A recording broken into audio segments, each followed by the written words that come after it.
this is our last sit.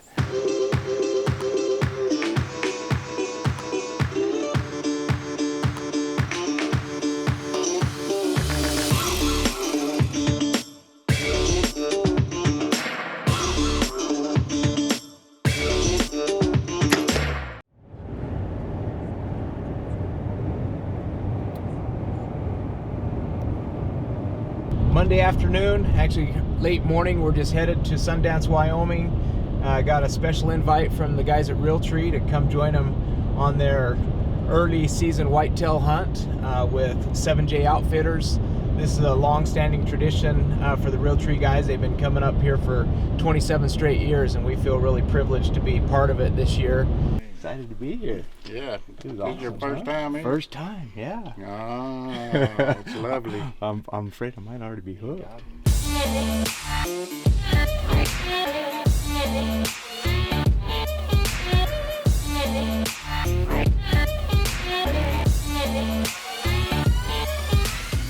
Alright, so it's about 4:45, opening morning.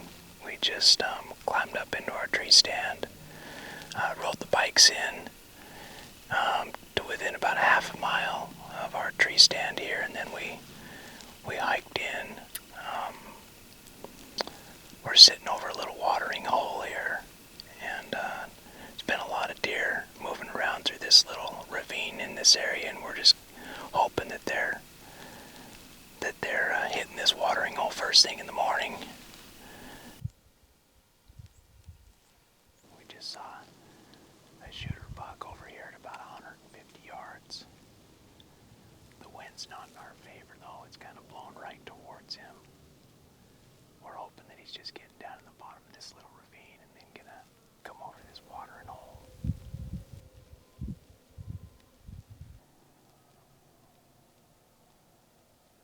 I think he caught our scent more than once, but he wanted that water pretty bad, so he kind of kept going back and forth, and then it just got too strong. He got into about 18 yards, and wind was going right at him, so he kind of hightailed it back up over the hill here.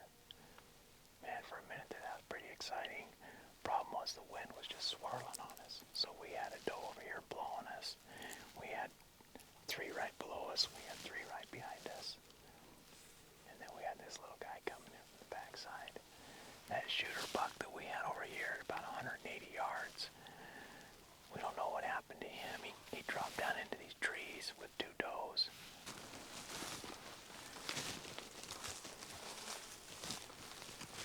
We moved spots about 150 yards just around the mountain. Wind's perfect. It's blowing kind of in a southeasterly direction.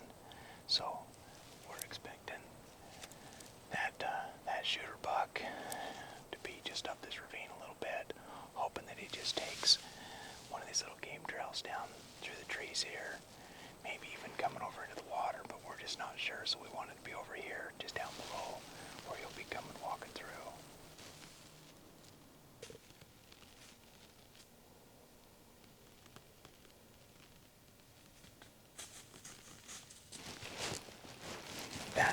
That target buck that we saw this morning had come right up this draw, right up in here. We figured he'd be bedded up above maybe a few hundred yards, so we thought we could get him in a little pinch point where he'd be coming down here to come feed tonight. But man, we had 4 does come past us right under the tree stand. Outside of that, we didn't see much action.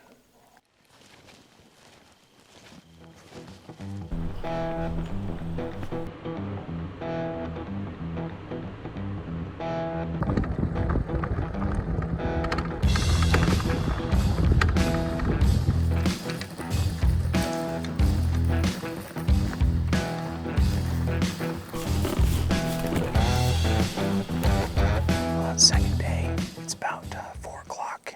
We're trying a new spot tonight. As you can see, we're sitting in a blind on a little field of stubble with some grain on the other side of us.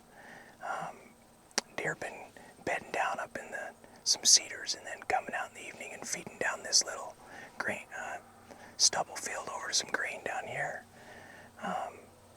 We're hoping that they don't change their pattern tonight and maybe we'll get some action.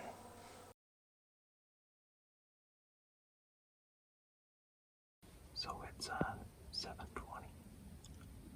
We just had about 9 does and fawns just come past us, and then the medium-sized buck. It was a pretty decent little 6-point. That was about 4 minutes ago. We're waiting on the big point next, hoping that he's following. We don't see him right now. Why the hell isn't our blind 50 yards that way? Bryan. Hey guys. Tell us about it. Oh man, it was a great night. Was it? Yeah, we had deer around us literally last 2 hours, and 2 bucks that I totally were shooter bucks in my book. Yeah. We had probably 25 does come into us and literally feed right in front of us.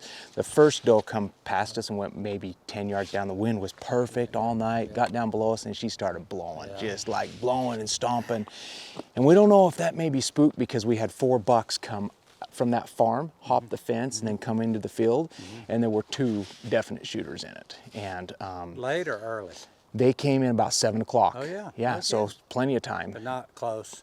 No, and they came across the field, and then the does started to feed past us, and then we had a 6-point walk 15 yards, like literally right in front of us.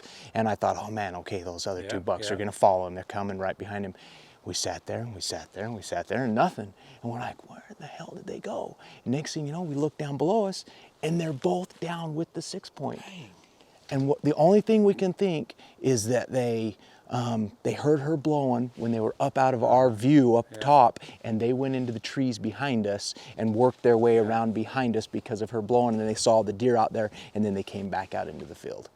And so we never, and they came out into the field, they were at 78 yards. So we had a 78-yard shot in that wind. And I'm like, I'm not doing that. And so had they come in, 30 yards, we were hoping maybe they'd scoot in a little bit closer, Wind was but getting it, wasn't it? it was coming. Yeah, it was coming. It got a little chilly. It got cold. Yeah.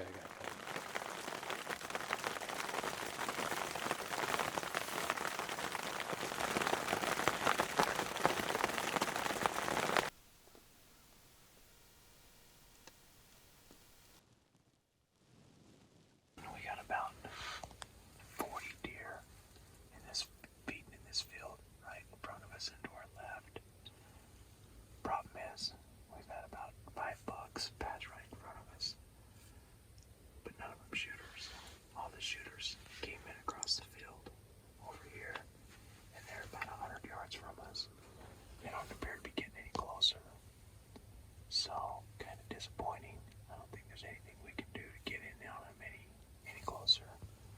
Just gonna kind of have to wait and see. We got about 15 minutes of light left, so we're crossing our fingers.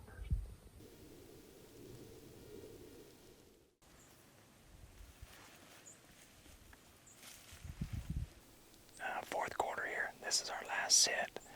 It's Saturday evening. Changing spots tonight. Nobody's been in this tree stand all week, but we've been seeing deer come over and feeding through this little corner and then coming, cutting the corner here and heading out to a field across the street. So we're hoping for good things tonight, and got our fingers crossed.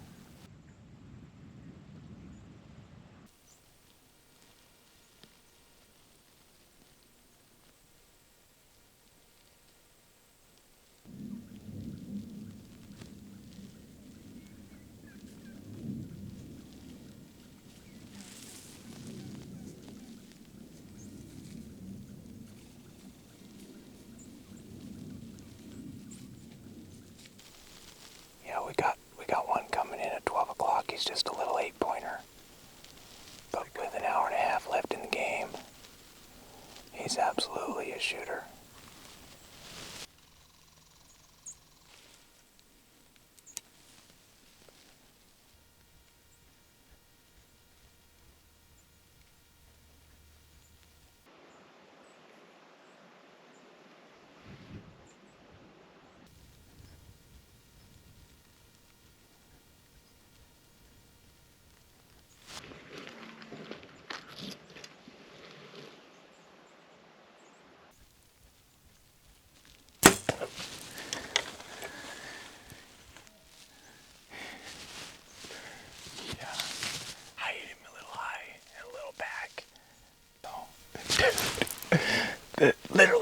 9th inning. Literally. I think there's, maybe an hour of daylight left.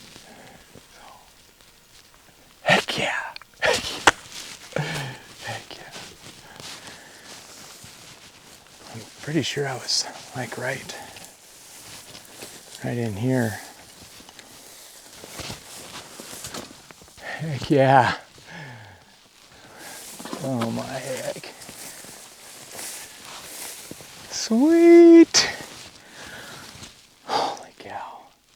Yeah, we spent a lot of time in the tree stand, a lot of time in the blind, and you get to the last night and you're thinking, geez, got to fill a tag. We'll go home with tag soup. Got to at least have some backstraps. So we'll definitely take it. Well, we found him laying up under a thicket of trees over here. Didn't go far. Maybe, I don't know, was he 100 yards probably? 150 yards maybe. Kind of it all happened so quick. He come out of that field and just like Chance said, he took a little game trail right towards us and head down and was just coming right at us and started to pull back, and he lifted his head up. I don't think he heard anything or saw anything. He just lifted his head up, and so had to hold it for a minute or so, and then he finally turned. And I thought, for a second, thought maybe he was going to head down into the ravine rather than come at us, and that was the only chance that we really had to put an arrow in him. He was definitely a little closer than I thought, and where he stopped on the hillside there, I was shooting a little bit more of an angle, and definitely hit him way high and back. So we feel fortunate that we were able to track him down. But man, after a whole week out here, a whole lot of time in the tree stand and a lot of time in the ground blind, just feels good to finally harvest something, have some meat to go home, put in the freezer, and man, it's been a great week. All the guys from Realtree have just been amazing, and our guides, Chance and Spence, have been awesome. 7J outfitters out here. There's a ton of deer out here, and they work hard to help you figure out their patterns and where they're at, and put you into places where we'll see lots of animals. And man, can't say enough about how great a week it's been.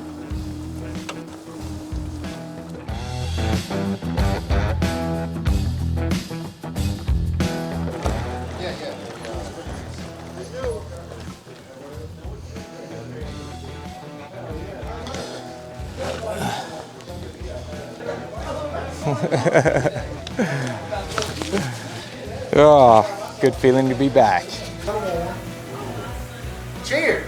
Cheers, man! Yeah. Congratulations, man. What'd that do for you? Coming back next year. Yeah, for sure.